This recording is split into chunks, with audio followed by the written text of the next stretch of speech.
नमस्कार, निर्मल शिव भक्ति YouTube channel में मैं विनय कुमार गिरी आप सभी का स्वागत करता हूं। मित्रों, आज हम लोग एक शिव भक्त बुढ़िया की कहानी पर चर्चा करने वाले हैं। इस बुढ़िया को लगता था कि वह शिव पूजा के दम पर शिवलोक को चली जाएगी और शिव पूजा के अलावा किसी अन्य पुण्य कर्म में इसे कोई विश्वास नहीं था, कोई रुचि नहीं रखती थी। तो क्या उसकी सोच सही थी? क्या हुआ उसके साथ?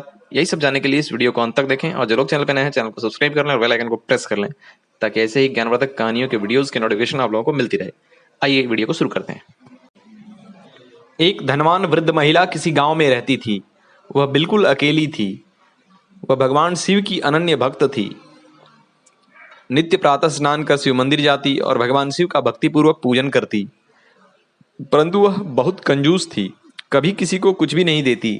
गरीबों को भी दान देना उसे पसंद नहीं था। कुल मिलाकर शिव पूजा के अलावा और किसी पुण्य कर्म में वह रुचि नहीं रखती थी। दरअसल उसे लगता था कि अपनी शिव पूजा के बल पर वह मृत्यु के बाद सीधे शिवलोक में चली जाएगी।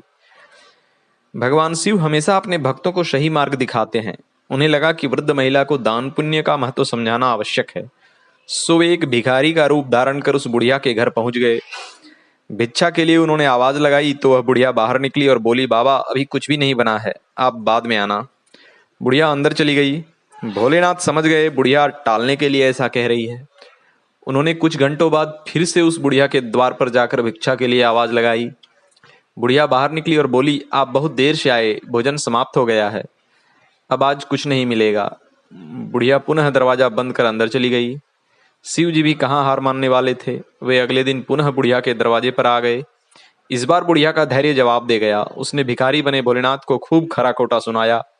उसने कहा, तुम बड़े बेशर्म हो, मैं तुम्हें बार बार भगाती हूँ फिर भी तुम मुंह उठाए चले आते हो।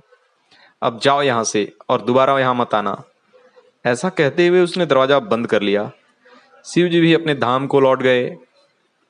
एक दिन बुढ़िया रात को सोई, तभी यमदूत उसे लेने आ गए। उसने कहा, तुम लोग मुझे लेने कैसे आ गए?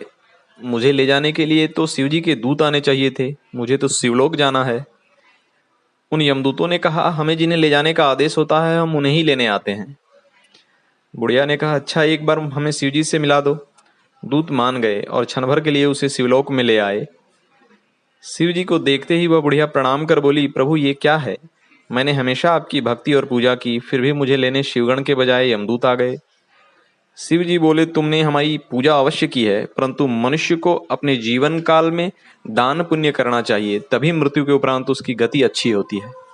परंतु तुम तो कभी दान पुण्य नहीं करती थी। गरीबों को भिक्षा देने के बजाय तुम उनसे चिढ़ती थी। मैं स्वयं तुमसे भिक्षा मांगने 3 बार गया, परंतु तुमने हर बार मुझे खाली हाथ लौटा दिया। पूजा करने से बड़ा पुण्य मनुष्य को दान करने, किसी गरीब को मदद करने से मिलता है। अब जैसा तुमने कर्म किया है उसी अनुरूप फल भी मिलेगा। उस वृद्ध महिला को अपनी भूल का आभास हुआ। उसने कहा, प्रभु क्या मुझे अपनी भूल सुधार का एक भी मौका नहीं मिलेगा? शिव जी ने कहा, ठीक है, मैं तुम्हें 7 दिन का समय देता हूं, हो सके तो अपने कर्म ठीक कर लो। बुढ़िया के प्राण उसके शरीर में वापस आ गए। अब वह गरीबों को खूब दान करती, पूरे पकवान बनाकर उन्हें खिलाती। ऐसे ही दान पुण्य करते उसके 7 दिन बीत गए। फिर उसे लेने के लिए यमदूत नहीं बल्कि शिवगण आए और विमान में बिठाकर आदरपूर्वक शिवलोक को ले गए। ओम।